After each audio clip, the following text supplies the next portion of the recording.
আমি কোরআনের প্রতিটা পৃষ্ঠা পৃষ্ঠা খুলে শুরু থেকে ৩০ পারা পর্যন্ত যতটুকু বাস্তবে দেখেছি, কোরআনের ৯৯ জায়গার মধ্যে আল্লাহ তাআলা নামাজের কথা বলেছেন। বিসমিল্লাহির রহমানির রহিম। ইসলামের ৫টি স্তম্ভ, ৫টি বেনা বা ৫টা খুঁটি, এ ৫টি খুঁটির উপরে ইসলাম প্রতিষ্ঠিত। এর মধ্যে একটি হলো নামাজ।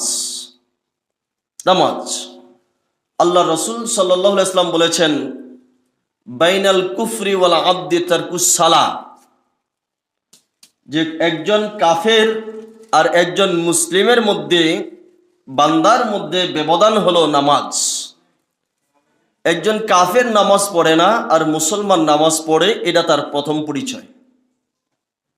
সুতরাং নামাজের গুরুত্ব এবং তার ফজিলত বিশাল।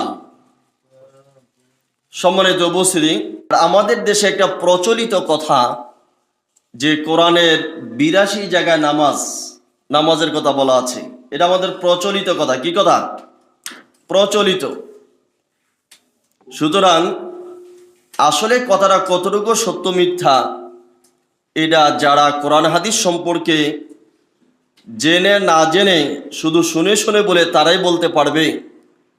আমি কোরআনের প্রতিটা পৃষ্ঠা পৃষ্ঠা খুলে শুরু থেকে ৩০ পারা পর্যন্ত যতটুকু বাস্তবে দেখেছি, কোরআনের ৯৯ জায়গার মধ্যে আল্লাহ তাআলা নামাজের কথা বলেছেন। কত জায়গায়? ৯৯টি জায়গার মধ্যে আল্লাহ তাআলা নামাজের কথা বলেছেন।